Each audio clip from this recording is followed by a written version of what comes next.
Olá, nunca tantas pessoas estiveram aptas a votar aqui no Brasil. Olha só esse número, são 156.454.011 eleitores. Na comparação feita pelo Tribunal Superior Eleitoral, em relação à última eleição presidencial, são um pouco mais de 9 milhões a mais do que em 2018. É um crescimento acima de 6%.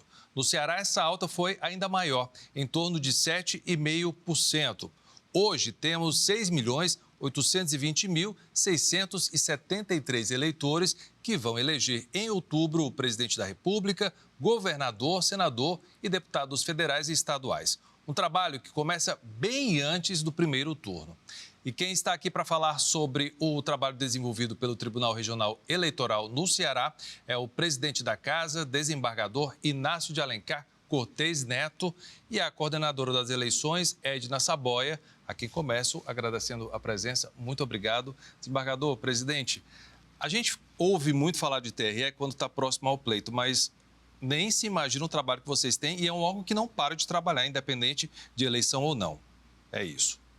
O TRE, não do Ceará, mas os TRE do Brasil, como o TSE, nós trabalhamos desde o início do fim do recesso judiciário até o novo recesso judiciário. Isso, no recesso, nós temos plantão. Então, nós fazemos 8 sessões por mês nos meses que não são eleitorais, no ano que não é eleitoral. E no ano eleitoral, quando fica mais próximo, nós passamos a primeira mês de agosto, fizemos 12, agora nós vamos fazer 15 sessões. Justamente para atender a demanda, e são sessões que começam 9 horas da manhã e ninguém sabe a hora que termina. Pode terminar às 14, pode terminar às 13, pode terminar à meia-noite, porque somente nas últimas sessões, que o prazo é o último dia de prazo, nós ficamos até julgar todos os feitos para poder dar satisfação à sociedade e também os candidatos que pleiteiam suas inscrições, seu diferimento de inscrições, temos também o julgamento das impugnações, tudo isso nós temos o prazo estabelecido, que no caso, é o dia 12 de setembro. 12 de setembro, tá em cima agora. Vocês já conseguiram retomar de forma presencial esses trabalhos? Desde que foi flexibilizado os cuidados da pandemia, eu já estou indo de forma híbrida. Eu vou todas as sessões, eu não faço sessão online, a não ser que eu esteja viajando ou que eu esteja em missão, porque muitas vezes, mas isso nunca aconteceu. Eu todo dia chego no TRE, 8 horas da manhã, de 8 a 9, de 8 às 8h45 eu atendo as pessoas que me procuram, advogados, candidatos, pessoas do povo, agenda com minha chefe de gabinete. Eu sempre digo, cheguem no horário, porque meu tempo é corrido. É 15 para 9, eu vou ver os processos, ver a pauta, sento e só me levo. Aí, quando 11 horas, 11 e pouco, a gente dá um pequeno intervalo. Se a sessão for muito longa ou tiver outra sessão à tarde, para às 12 horas, a gente almoça, fazemos o almoço. E 14 horas a gente recomeça. É trabalho. A Edna já está lá há quanto tempo, Edna, de servidora? Eu tenho 32 anos de casa. Nossa, porque é velha conhecida da imprensa, Edna, Lorena também, sempre que a gente precisa recorrer a vocês, inclusive no período eleitoral. É isso que o presidente está falando, o trabalho de vocês não começa agora pré-eleição e nem termina logo depois. É todo tempo, a todo vapor. Sim, já começa dizendo que é uma desinformação dizer que servidor da Justiça Eleitoral só trabalha de 2 em 2 anos. Quando termina um pleito, nós já iniciamos uma avaliação das eleições para planejar o pleito seguinte. É muito trabalho. E a expectativa de vocês para esse ano, Edna? Tem alguma coisa diferente que vai ser aplicada, por exemplo? Olha, nós temos um modelo novo da urna eletrônica, que vai ser utilizado em 40% das sessões eleitorais. É uma urna moderna, uma urna 18 vezes mais rápida que o modelo anterior. Visualmente muda alguma coisa? Muda um pouco, né, o design da urna, mas o funcionamento do sistema é o mesmo para qualquer modelo. Né? Mas, sem dúvida, é uma urna muito mais ágil e Fortaleza, e a região metropolitana vai poder conhecê-la, quem não tivesse a oportunidade antes, no dia da votação.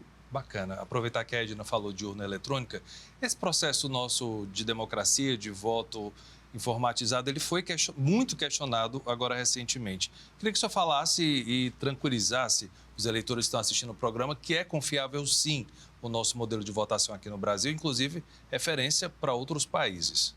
Olha, eu, quando assumi a magistratura, no dia 1º de setembro de 1986, eu já tinha uma certa experiência de eleições, porque eu, como advogado eu trabalhei, e meu pai era promotor de justiça. Eu sempre gostei de direito, porque lá em casa somos dois, eu, meu irmão mais novo é médico, eu acompanhava em todas as apurações quando tinha, principalmente do CRAT, que ele foi promotor do CRAT durante 20 e tantos anos, eu fazia questão de acompanhar, que era a profissão que eu escolhi. Em 1986 eu assumi quando uma eleição difícil, assumi no dia 1º de setembro. Foi aquela eleição que foi com a concorrência entre o senador Tasso Gereissati e o ex-governador Adalto Bezerra. Muito polarizada também, que era saindo daquele regime forte. Sim. Para uma redemocratização, que foi quando começou. Foi a primeira eleição. Foi a primeira eleição para governador, depois do golpe de Estado, 64, foi um golpe de Estado. Eu não considero revolução porque não mudou os parâmetros. Revolução é quando muda todos os parâmetros e se vê um regime novo. Não, ali foi só um golpe de Estado que passou 20 e tantos anos, mas nós recuperamos a democracia, que é o baluarte, é o melhor sistema do mundo, que tem demonstrado. Você vê que até as monarquias que se permanecem até hoje são as monarquias constitucionais, na forma parlamentar. Ou seja, tem o rei e o primeiro-ministro e as câmaras. Na Inglaterra, a Câmara dos Lordes, a Câmara Baixa. Nos outros países tem o Senado e tem também os deputados e tem o rei, que é o poder moderador, que seria o presidente no sistema parlamentarista. E eu enfrentei essa eleição, mas naquele tempo era uma eleição difícil, que era o voto. Ainda na cédula. Na cédula, que a gente tinha que ter muito perigo para apurar. Era muito ruim, porque tinha o voto já do analfabeto. Deve ter muita gente assistindo que não sabe nem do que a gente está falando. Mas você quer a história... Isso é recente até na história do Brasil. Foi em 86, para mim, que eu assumi, mas antes, em 82, a eleição já foi nesse sistema. Mas foi aquela eleição que o voto era vinculado e tudo. Lá já foi democrático, aí que quebraram a vinculação de voto, foi nessa de 86. Aí, então, a gente tinha primeiro preencher os BUs, tirou o resultado, preenchia os BUs, aí passava para o mapa. Do mapa se mandava para o TRE. Isso contado manualmente, voto por voto. Quando eu cheguei, aí já tenho experiência, de não, vamos fazer a secretaria isolada, para ninguém chegar perto, que é justamente onde eu passar os BUs, os mapas, depois conferir. Tudo isso era uma apuração num município como Araripe, que pegava Araripe e Potengi, nós passamos 4 dias. 4 dias. Município pequeno. Pequeno. Araripe tinha, naquele tempo, 28 mil eleitores. Potengi tinha 12 mil. Aí depois, como eu terminei rápido, assim, organizei, me mandaram para Campos Sales para auxiliar o juiz lá, que estava um pouco lento, e o desembargador, na época, disse, não, você vai se deslocar com sua equipe para se ajudar. Agilizar. Aí ficamos. Com o advento do voto eletrônico com essa urna, eu lhe garanto, com toda a pureza da alma, não tem perigo de fraude. Se tranquilize que isso é fake news, isso é pessoas que não têm o que fazer, ficam dizendo isso, aquilo. Auditagem, não tem auditagem. Você, quando abre a urna, quando você pega, você tira as eresmas da urna, já vê que não tem nada. E fica tudo ali, quando se termina a eleição, a apuração, tira o boletim e já faz o mapa, não é, doutora Edna? Sim. Inclusive, doutora Edna, a outra que nós participamos, assim, que ela estava comigo, porque depois eu ainda fui para Dubai, ela foi lá em Missão Velha, que eu fui até conversando com ela, só chegando as mídias, e ela, só finalizando, e a gente conversando aqui. Não tem perigo de fraude. O único contato que a urna eletrônica teria com o exterior é a tomada que liga na energia a carregar uma bateria. Essa bateria fica de suporte para a urna, se ela arriar as que já estão lá, colocar para evitar qualquer problema, para garantir o eleitor a lisura. Não tem problema, não tem. Agora, o seguinte, porque muitas vezes a pessoa diz, eu votei errado, meu voto não saiu. Claro, você pode ter votado errado. Então, você chega ansioso, na pressa, aí em vez de apertar o 1, aperta o 2. Isso aí acontece. Pode acontecer comigo, com você, com a Edna. Isso pode acontecer.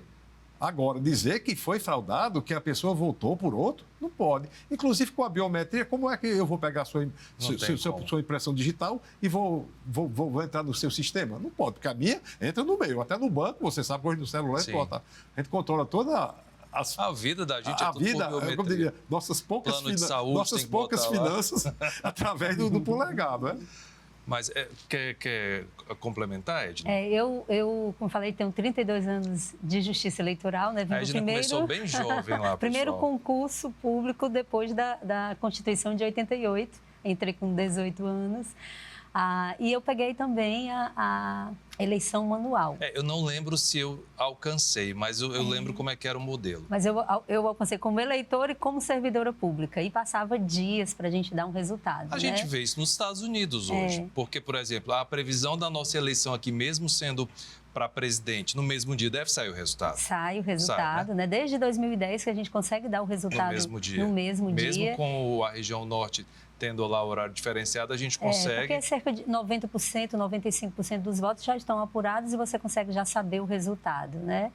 E a urna eletrônica, ela veio justamente para coibir as fraudes, eliminar qualquer tipo de fraude, para tirar a mão do homem, né? Mitigar a mão do homem do processo. Porque você imagina manusear as cédulas, um eleitor, uma eleitora analfabeta votar num papel. Né? Hoje nós temos no Ceará mais de 500 mil eleitores e eleitoras que são analfabetas. Imagina a dificuldade. Então, a urna eletrônica ela veio para garantir a manifestação de vontade. Também, né? Incluir essas pessoas. E também a inclusão, porque nós temos a inclusão de pessoas com deficiência visual, todo tipo de deficiência. Ela tem braille lá nas teclas, tem braille, né? Tem fone de ouvidos para aquele eleitor com deficiência visual. Então, é uma urna acessível, é uma urna inclusiva e ela veio para garantir que a manifestação de vontade do eleitor e da eleitora fosse respeitada. Então, nada de fake news, a urna é super segura, sem né? dúvidas. Dá para votar tranquilo. Tem uma determinação para essa eleição de não poder levar o telefone celular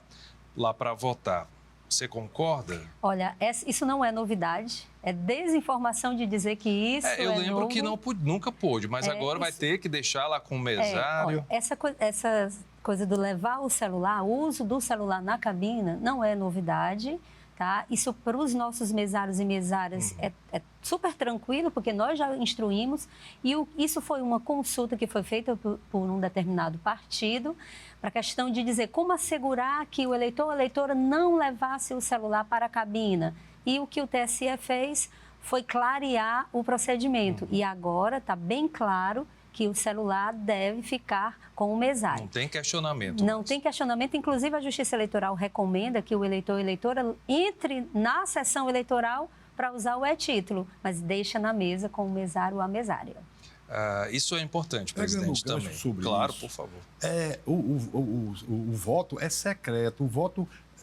É norma constitucional, não é nem ordinária, é constitucional. Isso é para evitar, por exemplo, que a pessoa filme lá e que ela Você votou. não pode quebrar o sigilo do voto. Se eu filmo meu voto e aquilo vai identificado, tanto prejudica o candidato que, vão dizer que ele está fazendo cooptação de voto, corrupção, comprando voto, como eu estou praticando um crime, porque eu estou quebrando o sigilo do meu voto. Eu estou violando a nossa Constituição Federal, 1988, mas todas elas já garantiu. A partir de 1932, quando foi criado o Código, a Justiça Eleitoral, que criou a primeira legislação eleitoral, previu que o voto era secreto, porque antigamente era bico de pena, era aquela que você chegava, assinava o livro em nome do partido, para depois o partido fazer a divisão dos cargos e deputados eleitos.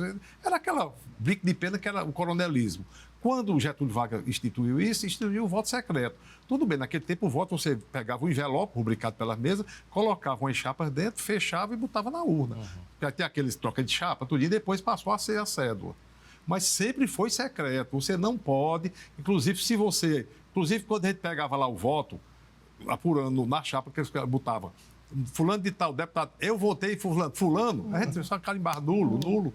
Porque é um sigilo, é uma norma, isso não tem o que discutir, ficam criando tempestade em um copo d'água, quando isso, agora, se querem quebrar o sigilo do voto, vamos modificar a Constituição. Mas enquanto ela estiver em vigor, nós temos que respeitar, que é ela que nos garante liberdade de imprensa, liberdade de pensamento, dignidade, saúde, educação, tudo isso está baseado naquele livrinho que você vê, todos os nossos direitos e deveres estão ali. Não só direitos, mas também deveres. Nós temos o direito de votar e o dever de assegurar o sigilo do nosso voto. Se a gente não quer assegurar, o Estado entra para garantir a norma constitucional, a garantia constitucional. Presidente, o senhor é a favor do regime de voto obrigatório, que ele permaneça aqui no Brasil, por exemplo? Atualmente, eu fico assim, é um complexo. Nós ainda temos que amadurecer muito para ser o voto o voto não obrigatório, Tá. o voto facultativo. Aí as pessoas não, mas outros países sim, mas outros países nós temos uma formação diferente. Sim. Você chega na Suíça, isso aí quando uma das minhas viagens, poucas viagens que eu fiz, estava vendo uma eleição num cantão. E eu perguntando lá, até o guia da excursão, se o pessoal, a urna ficava ali, aquele negócio, não, mas que se bota a urna, bota-se a relação daqueles eleitores do cantão, você chega, assina, coloca seu voto. Eu perguntei se votarem 2 vezes. Eu não quis dizer que do Brasil poderia acontecer. Aqui nunca aconteceu isso. Quer dizer que é um povo que tem um certo nível de consciência política que cobra dos seus dirigentes a realização dos deveres do Estado. Aqui no Brasil a gente tem que amadurecer muito tudinho para que chegue ao voto, como se diz? O facultativo. Facultativo.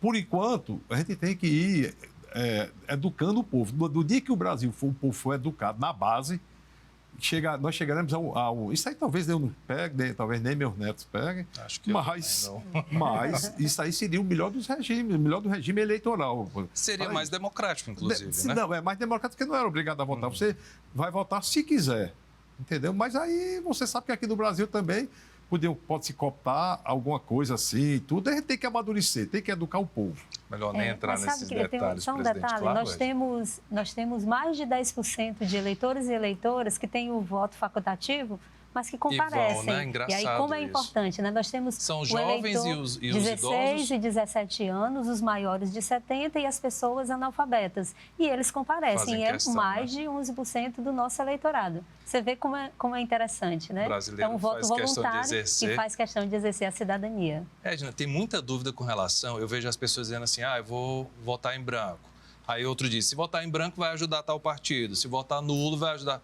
Isso existe, não? Olha, branco é branco, nulo é nulo? É uma desinformação que sempre volta no ano eleitoral. No primeiro semestre é o que a gente mais responde.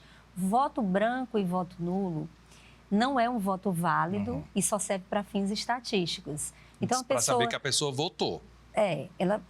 O voto é obrigatório e tem que ter essa opção. Na urna eletrônica tem uma tecla branco, que facilmente ela pode digita branco, depois confirma. E para votar nulo, basta não digitar um número que corresponda a um candidato ou candidata, né? Você coloca lá 9999, que não corresponde a partido, vai ser o voto nulo.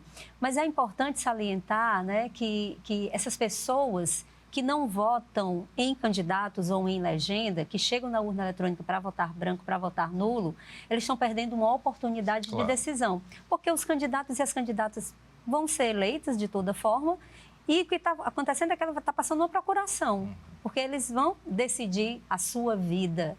Né? Então, é uma oportunidade de você votar. Acho que a gente não aprendeu ainda o poder que a gente tem nas mãos, Sem né? dúvida. De decidir pelo menos os próximos 4 anos aí. Sem do dúvida. país nessa eleição. Todo voto importa, ele tem o mesmo peso, né? E lembrando que voto válido é voto dado a candidato, é o voto nominal ou a legenda, né? E aí o que tem que se fazer é pesquisar e votar consciente naquele minutinho que a gente tem no dia da votação. E o mais importante, gente, voto não tem preço. Não tem preço. Mas tem consequência. Muita. Não interessa o quanto você acha que vai ser beneficiado, você tem que pensar na coletividade, tem que pensar em todo mundo. Não é, Edna? Você na Pública vai para o intervalo, eu te convido a dar uma olhada nas nossas redes sociais. Temos Facebook, Instagram, que é o @TV Ceará, e o canal da TVC no YouTube. Acesse lá, confere todo o conteúdo. A gente volta já.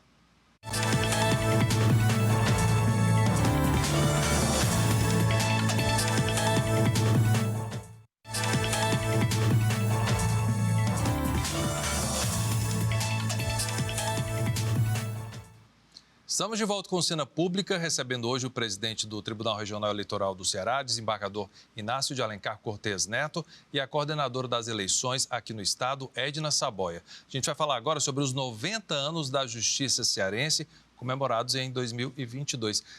Eu vou ser bem clichê agora, vocês estão fazendo aniversário, mas quem ganhou o presente foi o povo cearense com uma nova sede, que vocês estão terminando de inaugurar aqui no bairro Luciano Cavalcante, na capital. Essa mudança deve estar, no momento, deixando vocês um pouco atarefados demais também, né, presidente? O que é que já está funcionando lá?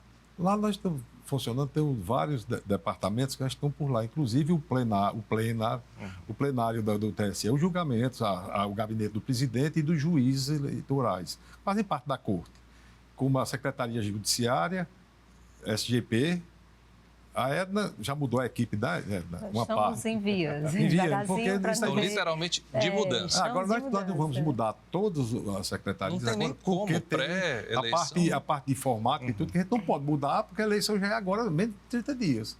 Mas nós estamos trabalhando com afinco, desde que eu assumi o ano passado a presidência do TRE, eu chamei a parte. Só fez um ano há pouco. Foi, eu disse, olha, vamos inaugurar, porque essa obra... Mas, desembargador, como é que faz? Eu digo, não tem conversa, vamos trabalhar. Eu lembrei de vamos trabalhar em ritmo de guerra. De guerra no bom sentido, vamos enfrentar essa batalha. Aí conseguimos, isso não fui eu, foi minha equipe. Eu apenas coordenei o final. Como eu falei no meu pronunciamento, elogiando todos que começaram. A desembargadora Huguete, que lançou a pedra, a desembargadora Gisela, a desembargadora Iracema, o desembargador Abelardo. Então, a pedra foi na época da desembargadora Huguete? Foi. Faz uns 15 anos? 13 anos. 13 anos. Mas aí, quando eu cheguei por lá, disseram, não, eu digo, vamos. Fiz um realinhamento, nós fizemos um realinhamento de preços com a construtora, a Cincel, que ficou um do metro quadrado mais barato do Brasil. Tinha uma defasagem, eles ficaram, eu digo, não, vamos ver aí, porque houve pandemia, subiu demais os preços dos insumos. Mas foi feito e ainda ficou mais barato, nós fizemos de acordo com a resolução 114 do CNJ. Está lá entregue para o povo cearense. Quem chega hoje no TRE, para os meus servidores, eu digo meus porque eu ainda estou lá, depois já será outro. Tem um canto digno para o trabalho, com acomodação, nós vamos ter lá departamento médico para atendimento, nós vamos fazer uma licitação para um restaurante aberto ao público. Olha só. O nosso servidor vai ter local para estacionar o seu carro no subsolo. É porque ali no centro estava... até para a gente que... Para o eleitor e eleitor. E quando os senhores chegarem por lá para estacionar, quer advogado, quer imprensa, quem chegar, nós temos 350 vagas em cima. Bacana, inclusive com vigilância. Você bota o carro lá, vai resolver seus afazeres no TRE, vai fazer uma sustentação oral, vai falar com um relator. Seu carro fica seguro, não tem mais aquela dificuldade atrás de estacionamento. Tudo isso nós pensamos nisso. Tem um bosque que é para o sistema ecologicamente correto, que o pessoal está usando, as pessoas lá da redondeza, do entorno, para fazer Cooper, para passear com criança. A prefeitura nos deu um grande apoio no prefeito e o secretário Benedito, prefeito Zé Sato.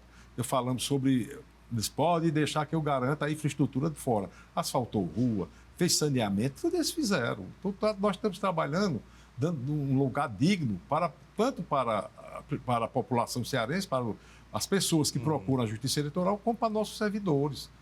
Evitou aquele negócio, o pessoal reclamar. E outra coisa, aquele prédio ali, nós ocupamos aquele prédio na década de 50. E aquele prédio foi feito, já conversando com alguns dos servidores que gostam muito de história, que foi feito ali para abrigar um jornal, que funcionou 2 ou 3 anos, eu não me lembro o nome, e depois os donos desistiram. Aí foi vendido à União. Porque de 1932 foi quando Getúlio já disse, criou a Justiça Eleitoral. A nossa aqui foi instalada em agosto, com a eleição do desembargador Faustino de Albuquerque e Olívio Câmara. Aí funcionava, na primeira sessão, lá na Assembleia Legislativa. Você se lembra que era ali onde... Hoje é o Museu do Ceará. Sim. Fortaleza era uma cidade pequena. Ali onde... Tinha um fórum do lado ali? Não, o fórum nem era ali no começo, porque aquele fórum Clóvis Bevilacqua, quando nós fomos ocupar ali, o antigo ali da praça, ali foi em 1957. Ali era do INSS que foi transferido para a Justiça do Ceará. O presidente é a história pura aqui. Não, é porque o que você gosta de ver a evolução. Sim. Aí não tinha outro funcionário, funcionou lá. Depois foi nossa sede própria, que foi lá. Aí o cara disse, mas ali isso... Não, na época era um achado, era como se fosse a inauguração desse hoje.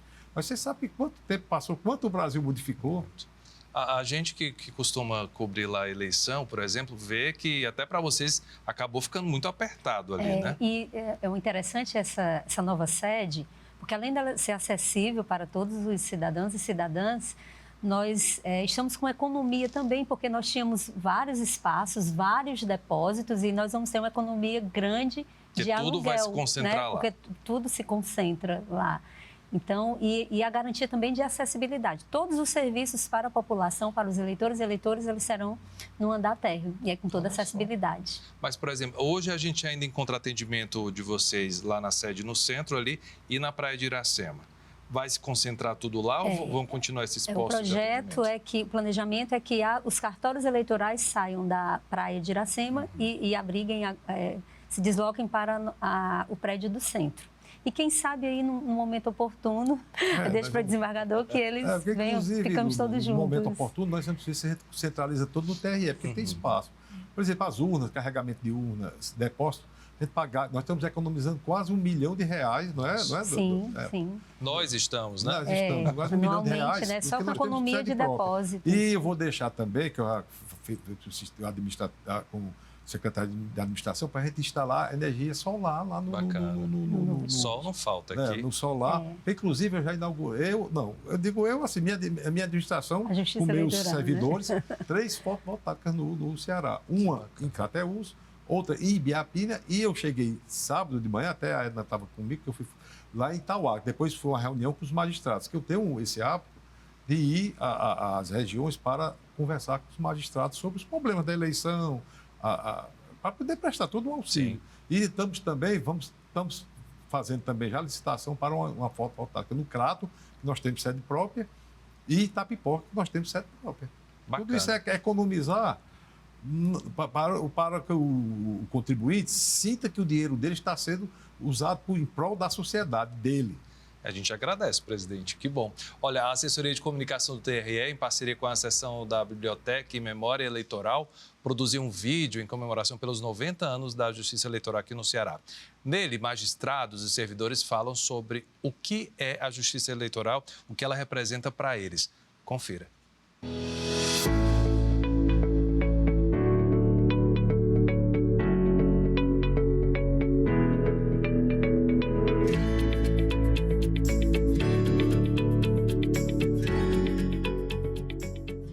A justiça eleitoral é, para mim, o sustentáculo, ou seja, um pilar master da democracia, onde nos assegura todos os direitos e deveres iguais para todos. Para mim, a justiça eleitoral é uma das graníticas pilastras que sustentam o sólido edifício da democracia. A justiça eleitoral representa a democracia do nosso país. É a oportunidade de conhecer e participar da história da democracia brasileira, contribuindo com o registro dessa história para as gerações futuras.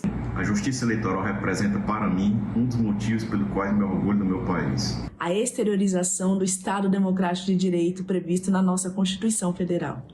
Para mim, a justiça eleitoral é o principal instrumento de exercício da democracia e do Estado Democrático de Direito, onde todas são valorizadas igualmente. Além da realização dos meus sonhos pessoais, a justiça eleitoral para mim é orgulho. Orgulho por poder participar da democracia, viabilizando para que ela aconteça. A justiça eleitoral é a guardiã da vontade do eleitor na escolha dos seus representantes políticos. Justiça eleitoral é a união para um único propósito: ouvir a voz de todos. É a consolidação da democracia com as eleições transparentes, seguras e céleres. A justiça eleitoral é o direito de exercer a cidadania.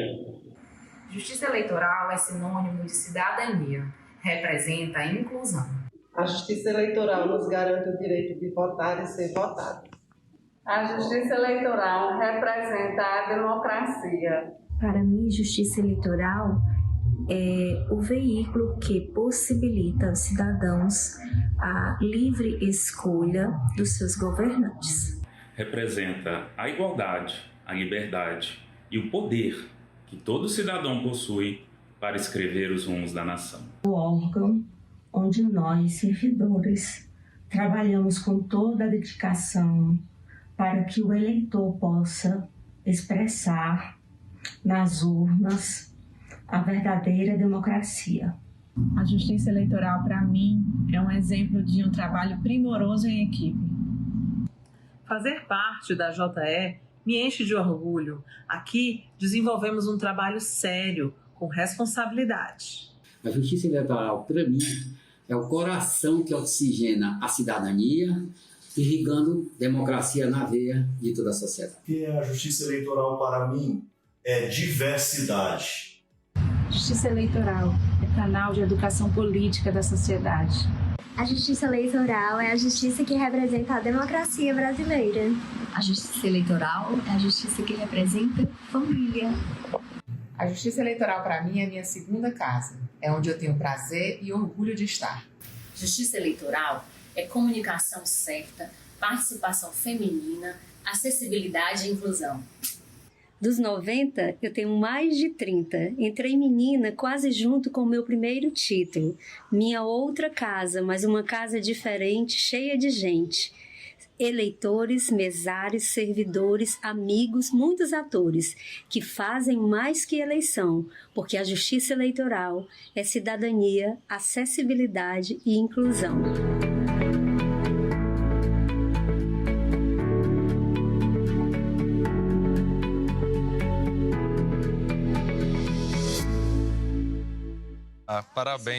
Parabéns os dois por uma equipe tão apaixonada. São Obrigada, servidores que surpresa. A gente que agradece o trabalho, inclusive, da comunicação lá de vocês e o depoimento de todos os servidores. Parabéns aos dois, viu? Um órgão de servidores tão apaixonados. Agora eu vou tirar a emoção aqui da Lorena um pouquinho. Quem vai votar em trânsito? O que é que acontece, por exemplo?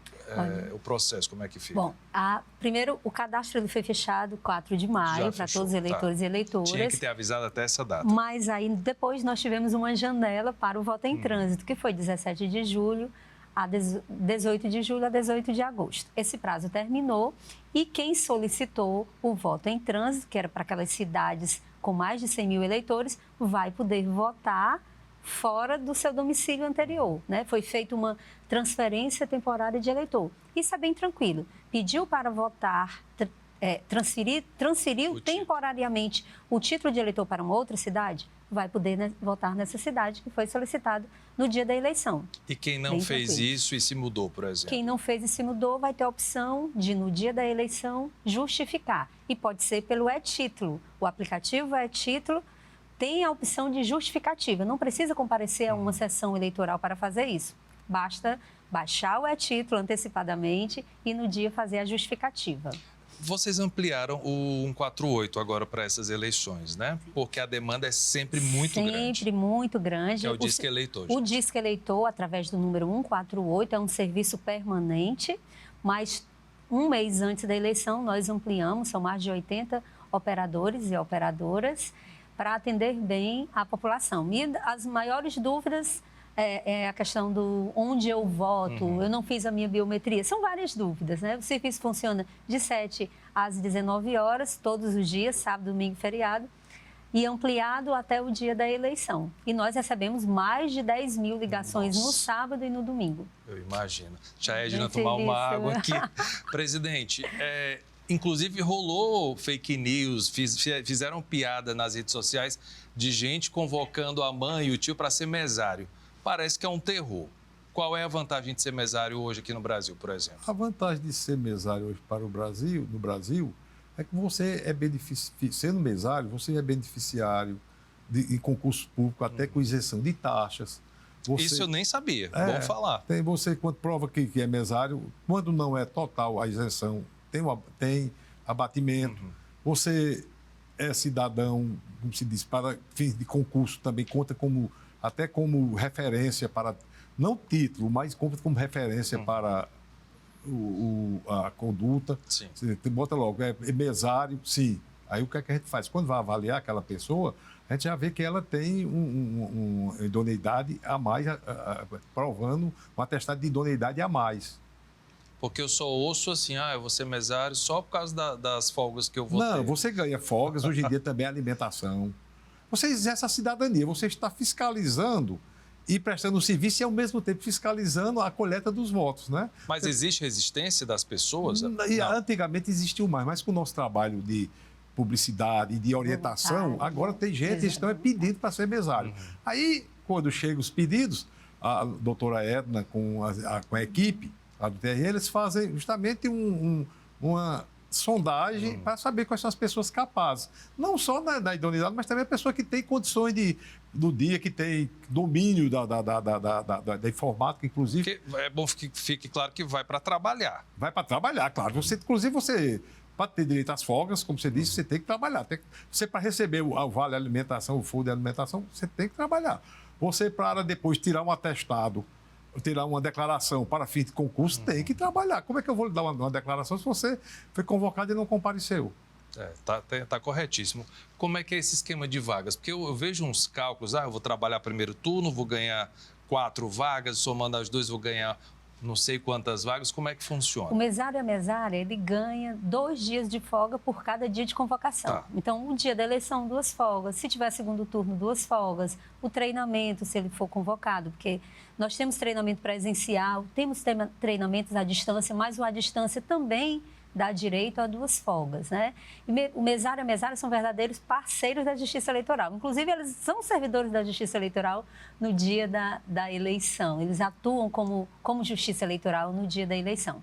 E aqui no estado do Ceará, nós temos um percentual muito grande de mesários e mesárias voluntárias. Vou até dizer o número, são 91.140 mesários trabalhando nas 24.826 sessões eleitorais do estado. É muita gente. É muita gente para serem convocadas. E aí um dado muito importante, porque dentre esses mesários e mesárias, nós temos intérpretes de Libras para atender pessoas com deficiência auditiva. Né? Nós temos os mesários e as mesárias que são de universidade, que além dessas folgas, eles também ganham atividades complementares. Ponto então, assim, lá. Ganham ponto. Então, é mais um benefício, mais uma parceria das universidades com a Justiça Eleitoral. Obviamente, esse ano não dá mais, mas quem quiser pode se voluntariar para ser mesário? Pode, ainda dá sim, porque ainda dá? Esse número de mais de 90 mil pessoas, nós temos aquelas substituições, a pessoa está de licença, nós temos muitas licenças gestantes e a gente precisa substituir. Então, até pertinho do dia da eleição, é possível se inscrever, acessa o formulário no site da Justiça Eleitoral, tem bem fácil encontrar o formulário, se inscreve que o cartório eleitoral vai entrar em contato. Então, ainda dá tempo. Agora a gente falou de coisa boa, vamos falar da problemática também. Quem foi convocado e não vai lá trabalhar no dia, que tipo de punição está previsto? Bom, nós temos as punições legais, né? Depois da eleição é feito um processo, né? E a pessoa vai ter que pagar uma multa. Né? Mesmo que justifique porque está hospitalizada? Se ele justifica, o juiz, a juíza eleitoral vai verificar e pode dar, por exemplo, uma pessoa que está de licença gestante, ela não vai poder participar do processo. Ela justifica para o juiz, para a juíza eleitoral. Fica a critério da juíza eleitoral. É feito um julgamento de fato. Não, o pedido de não comparecimento, ele dá o prazo, a pessoa faz o requerimento e junta o motivo, a causa que não compareceu.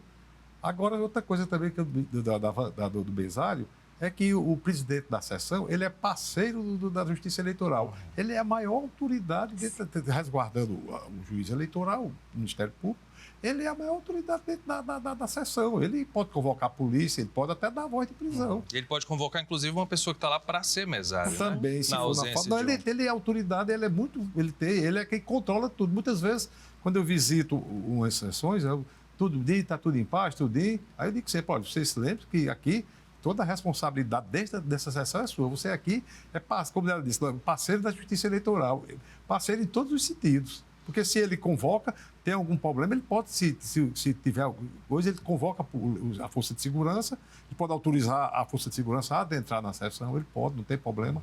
Qualquer coisa, ele comunica, o juiz se desloca e está com ele, e a palavra dele é válida ali dentro. Ele vai dentro da lei, ele tem todas as garantias constitucionais. É fácil identificar o presidente da sessão? Ele é quem é porque o próprio eleitor, se precisar de um suporte, pode procurar. Porque tem o presidente, mesários, ele vai ser o presidente desse daqui. O próprio mesário, qualquer coisa, vai dizer, o senhor fala aqui com o presidente, o fiscal de partido, alguma coisa.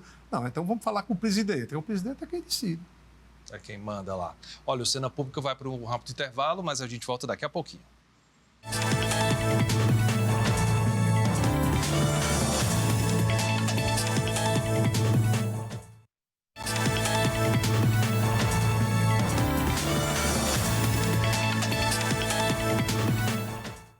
Começou o terceiro e último bloco do Cena Pública. Eu aproveito para te convidar a acompanhar nossas transmissões nas redes sociais. Tem Facebook, Instagram, @TV Ceará e o canal da TVC no YouTube.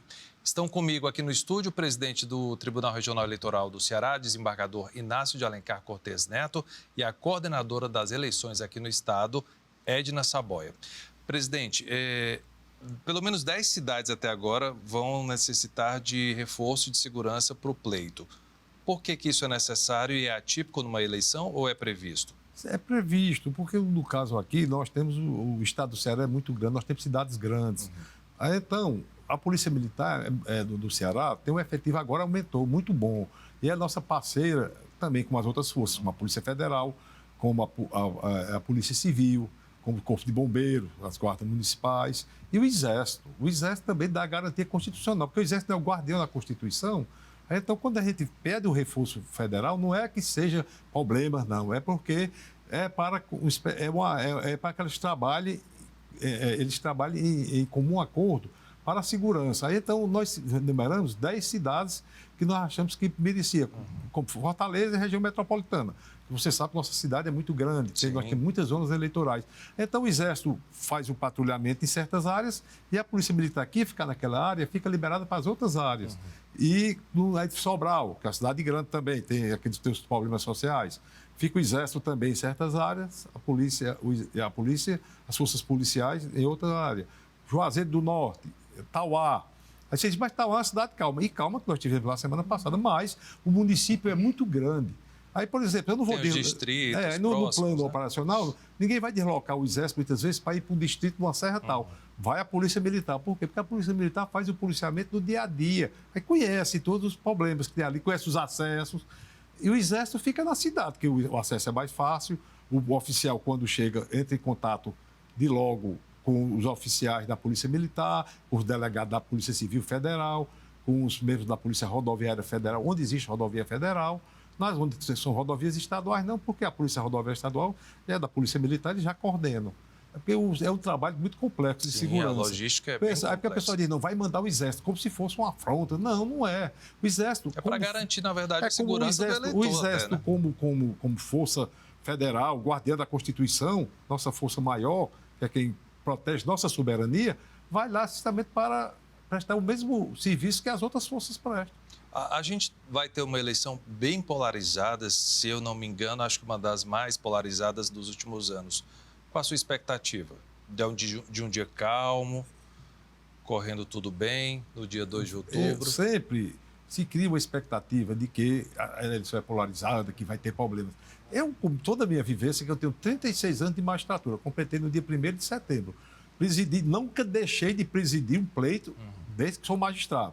Desde o plebiscito, que foi para presidencialismo, monarquia, eu presidi, porque eu cheguei aqui, na época, o juiz da segunda zona era o doutor Edmilson Cruz, depois desembargador, me convidou, você quer vir trabalhar comigo? A apuração foi no Náutico. Foi a primeira que eu participei em Fortaleza, fora do interior. Todo dia de eleição é um dia de festa, o pessoal calmo, o pessoal exercente seu direito de voto. É um dia cívico. A pessoa chega na fila, vota. Tem aqueles probleminhas corriqueiros, mas a gente resolve. Chama, às vezes conversa. Olha, eu era juiz no Araripe, depois de muito tempo, me mandaram para ficar lá, presidir a eleição, porque lá estava vago. Quando eu cheguei lá, o pessoal veio falar comigo, o doutor voltou, doutor, só vai ficar aqui novamente. Eu digo, não, eu estou aqui tudo dia. Não houve um problema. Eu disse, não, lá está um problema seríssimo. Cheguei, conversei com todos, olha, está tudo em paz, estou aqui para garantir o direito de vocês. Quem tiver voto, vai eleito. Quem não tiver, aí vocês vão me dispensar. Doutor, a gente sabe como é o senhor. E deu tudo certo. Eu nunca peguei problema em eleição, por toda a pureza da alma. Na eleição passada, eu era corregedor, eleição dificílima por causa da pandemia. Pessoal querendo... para prefeito, o senhor fala Foi, para prefeito no interior. Pessoal querendo violar as regras sanitárias. A gente teve que ser forte. Mas depois, quando eu fazia, às vezes...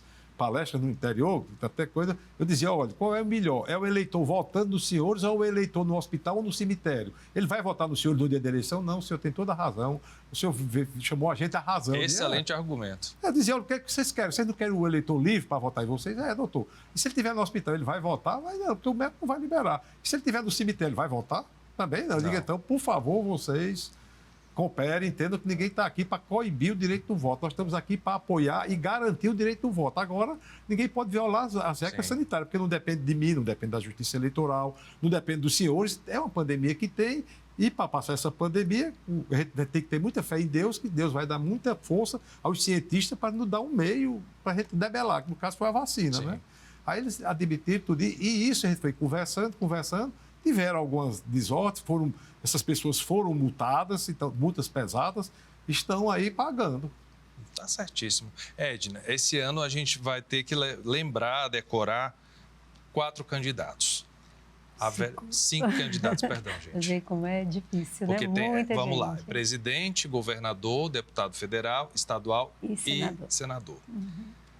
Pode levar cola e como é que é essa cola? Pode. Primeira coisa, a ordem dos candidatos, né? A gente sempre apresenta, é muito importante gravar a ordem. Primeiro é deputado federal, depois deputado estadual, senador, governador e presidente. Pode levar a cola. A Justiça Eleitoral, inclusive, distribui várias colas. Nós temos nas nossas sedes, nós divulgamos modelo com padrão escolas, que é só para preencher um modelinho com o que aí número fica lá. bem fácil preencher. Então, a Justiça Eleitoral recomenda que eleitor e eleitores levem anotados os números dos candidatos numa colinha, num pedaço de papel. Eu posso ir com uma camisa do meu candidato? Pode. Ou posso ir? No dia da eleição não é permitida propaganda eleitoral. Mas propaganda isso não é uma crime. propaganda? Não, porque a lei assegura que eleitores e eleitores possam se manifestar através de camisetas, através de broches, adesivos, inclusive bandeiras. O eleitor e a eleitora pode levar uma bandeira, mas o mais importante, a manifestação tem que ser silenciosa, da sua preferência. Eu posso agitar, mas não posso cantar. Nem aglomerar, né? Então você pode ir de maneira bem tranquila, pode ir com camisa do seu candidato, com a sua preferência. Eu posso distribuir o que a gente chama de santinho? Não, porque aí não é propaganda, você já é crime, né? Porque não é permitido propaganda no dia da eleição. Isso é crime eleitoral. Aí, no caso de sendo a pessoa lá pega em flagrante, o que é que acontece? Olha, aí nós temos o Ministério Público, nós temos a polícia que vai tomar de conta, né? Porque a Justiça Eleitoral vai estar toda envolvida na logística da eleição. E aí é possível que o próprio eleitor ou eleitora denuncie através do Pardal e o Ministério Público tomará, a polícia tomará as medidas. Quero falar do Pardal daqui a pouco. Eu vou falar o que já aconteceu comigo. Sim. De eu estar na fila e uma pessoa me pedir assim, eu voto em quem? Porque eu não sei nem quem votar. Tu pode me dizer alguém para eu votar? Isso pode, por exemplo, a pessoa me pedir uma sugestão de voto? Olha, o voto ele é sigiloso. Mas já aconteceu mesmo comigo. O importante é que o eleitor e a eleitora, ele busque, já que nós estamos aqui, estamos antes da eleição, é que o eleitor pesquise, eleitor e eleitora pesquise, não chegue no local de votação ainda buscando um candidato, até porque ele tem que pesquisar. É uma responsabilidade muito grande, né, o ato de votar. Eu sempre digo que você vota é um ato de apenas 1 minuto, porque ninguém passa mais de 1 minuto para votar, mas a consequência aí é de 4 anos. Sim. Então, não chegue no local de votação ainda procurando saber em quem vai votar, né? É preciso pesquisar antes e votar consciente. Ter responsabilidade. E ter responsabilidade. Aí vamos falar do Pardal, porque eu li sobre ele e é fantástico o aplicativo. O que é que eu posso fazer por meio do aplicativo? Olha, o aplicativo é para que você denuncie qualquer tipo de propaganda irregular, né? E aí ele divide. Ele fotografa. Ele fotografa. É importante que você tenha... que se identifique, né? Porque não pode denúncias anônimas, mas, claro, vai ser garantido o sigilo, né, de quem denunciou, e é necessário que você coloque um mínimo de informações, né? Então, se eu vejo alguma coisa que eu entenda que é irregular, eu coloco uma foto, eu faço um upload, né? Faço download de um aplicativo, de uma foto, de uma imagem. A propaganda é na internet, a propaganda irregular, eu coloco a URL, identifico qual o aplicativo para que possam ser tomadas as medidas necessárias. Outra coisa, que documento eu sou obrigado a levar para garantir lá que eu vou votar no dia da eleição? O eleitor ou eleitora deve levar um documento oficial com foto. Pode ser RG, CNH. Carteira carteira de motorista, carteira de conselho, né, de carteira profissional. Mas ele também pode levar o e-título se já tiver feito a biometria, porque vai aparecer a foto e ele substitui, inclusive, um documento oficial com foto. Tá tranquilo. Eu lembro que na eleição passada houve muita mudança de sessão aqui em Fortaleza. Esse ano aconteceu a mesma coisa e está tranquilo para eu identificar onde é que eu vou votar? Em toda eleição, nós temos locais de votação em reforma, ou que foi desativado, escola que fechou, muito por conta da pandemia. Aconteceu isso em 2020, mas o que é importante para o eleitor? Buscar essa informação antecipadamente. Verifica, porque se o local foi transferido, se sua sessão foi transferida, ela já vai ser atualizada no e-título e também no nosso cadastro, porque o eleitor e a eleitora pode buscar essa informação no 148, no nosso Disque Eleitor, pode também acessar a internet, a nossa página, o site do TRE, e verificar se houve essa mudança. Mas os nossos locais de votação também, o antigo, aquele que foi desativado, vai ter lá uma faixa informando para onde foi a nova sessão. Existe outra dúvida muito frequente do eleitor que não votou no primeiro turno e ele acha que não precisa votar no segundo. Como é que isso funciona? Olha, o eleitor que não votou no primeiro, caso ele não possa votar no primeiro turno, ele pode sim votar no segundo, porque são eleições independentes, tá? Mas será que eu vou poder votar no primeiro turno? Como é que está a minha situação? Será que eu estarei lá? Eu não pedi voto em trânsito?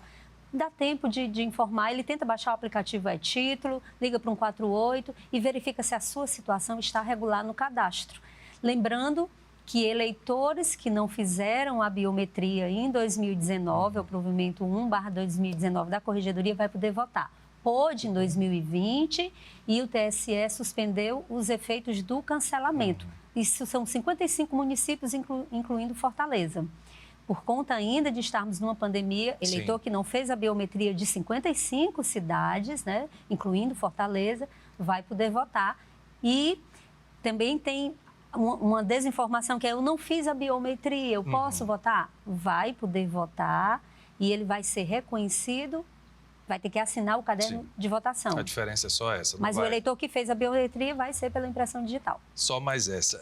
Quem não votou na eleição passada em nenhum dos dois turnos pode votar nessa eleição ou está com pendência na Justiça? Vai poder votar, porque ainda suspendeu esse efeito de cancelamento. Não ficou com essa pendência ainda no TSE, por conta da pandemia. E vai poder votar e está com a situação regular. Olha, eu fiz essas perguntas aqui, estou fazendo de conta que eu sou um eleitor daqueles que está com dúvida mesmo, mas todos esses questionamentos, eles podem ser resolvidos. Você consultando aí, durante o programa você viu o endereço do Tribunal Regional Eleitoral do Ceará, tem o Facebook deles, o Instagram deles, perdão. Tem também o 148. No 148 dá para tirar todas essas dúvidas. Todas as dúvidas. O serviço funciona de 7 às 19 horas. Na sede nova não dá para ir ainda, mas em breve, quem sabe, todo atendimento vai estar lá. Presidente, a gente está hoje no dia 7 de setembro e esse ano comemorando o bicentenário da independência do Brasil. E eu queria muito que o senhor desse uma mensagem para o pessoal de casa, para encerrar o programa, da importância desse dia para a gente, da importância da democracia do país, que a gente tem mais é que se orgulhar disso e brigar pelo voto cada vez mais. Por favor. Quanto à independência do Brasil, é a nossa data, eu considero nossa data magna. Foi aí que nós atingimos personalidade internacional com a independência. Porque sempre eu falo que os movimentos de independência no Brasil, existiram dois que foram muito marcantes. A Revolução e a Insurreição Pernambucana de 1817, que no Ceará nós tivemos a proclamação na cidade do Crato da República, chefiada por os Alencar, Dona Bárbara de Alencar, que tomou a frente. Passou 8 dias, foi tanto. E depois nós tivemos, aí o Brasil foi, Dom Pedro, em 1822, proclamou a independência do Brasil. Só que nós ficamos ainda numa monarquia, e a monarquia era forte, era uma monarquia com aparências constitucionais, mas não era constitucional, porque Dom Pedro era o poder moderador e tinha força. Aí teve a Revolução da Confederação do Equador, que também começou no Pernambuco. Por que Pernambuco? Porque Pernambuco, Olinda, Recife e Olinda, era o berço da cultura nordestina, e eles eram fortes, eles estudaram muito em Coimbra, e pegaram o iluminismo da Revolução Francesa, da independência americana, tanto é que a Confederação do Equador foi com base na independência dos Estados Unidos. Aí o que aconteceu? Nós queríamos aqui desmembrar o Nordeste e isso aí nós pagamos muito caro. Nós nordestinos, que foram 12 fuzilamentos e uma série de coisas. Aí o que é que aconteceu? Quando foi em 1891, se não me engano, houve a proclamação da República. Aí sim, começou. Aí o cara disse, não, mas foi uma república que ainda era eleição bico de pena, ainda tinha os efeitos de ditadura. Eu digo, sim, mas já foi um avanço muito grande. Porque Deodoro da Fonseca assumiu quase como ditador, Floriano Peixoto continuou, mas para consolidar nossa democracia, que é um marco histórico, foi eleito o civil, Prudente de Moraes, que era paulista, foi eleito, assumiu. E daí para cá, nós, apesar da eleição ao bico de pena, como dizia, mas nós fomos sempre democráticos. Interrompeu-se em 1930 com Getúlio Vargas, quando caçou o Washington Luiz e não deixou o Júlio Prestes, que tinha sido eleito a bico de pena, assumir. Aí que ele foi um grande estadista no Brasil que criou o Código Eleitoral, a Justiça Eleitoral, nos modos que nós estamos até hoje, agora modernizando. E o Brasil... nós estamos consolidados numa democracia. Total. Que nossa democracia, como disse Winston Churchill na guerra, lutaremos no ar, na terra e nos mares, mas vamos vencer os regimes totalitários. Pois a democracia é o pior de todos os regimes, à exceção de todos os outros. Ele consolidou. E o Brasil, nós estamos consolidados na democracia, nós temos que preservar isso. Isso é um patrimônio do povo brasileiro. Com certeza. Você vê que é o seguinte, nós sempre tivemos heróis que sempre lutaram a favor do povo. Desde Chico de Matilde aqui, quando não permitiu o desembarque infame de escravos no Ceará, como a Confederação do Equador, que procurou a República, todos nós tivemos isso. E vamos conservar. E dia 7 de setembro, vamos conservar, não vamos fazer balbúrdia, vamos ser o dever cívico, vamos ver o desfile militar. Do nosso país. Não, mas desfile militar é exemplo de força, não, é exemplo de nossa soberania, que nós temos nossa força para nos defender, para preservar a nossa democracia. É esse que é o desejo do povo, e peço ao povo brasileiro que, neste dia, esqueçam toda e qualquer, até divergência política, e vamos festejar o Brasil. Vamos festejar nosso povo merece tudo de bom. O Brasil como é tudo, povo, todo mundo, é o Brasil. E até como se a gente estamos torcendo o Brasil numa Copa do Mundo. Todos nós somos o Brasil. E tem Copa esse ano também, né? Olha, o Cena Pública, infelizmente, vai ficando por aqui. Quero agradecer mais uma vez as presenças do presidente do Tribunal Regional Eleitoral do Ceará, que está aqui com a gente, o desembargador Inácio de Alencar Cortez Neto, e a coordenadora das eleições no Ceará, Edna Saboia. Quem quiser rever o programa pode acessar o canal da TVC no YouTube e também conferir o horário alternativo, que é no domingo, aqui no Canal 5, às 4 da tarde. Obrigado pela companhia. A gente se vê na próxima semana. Até lá.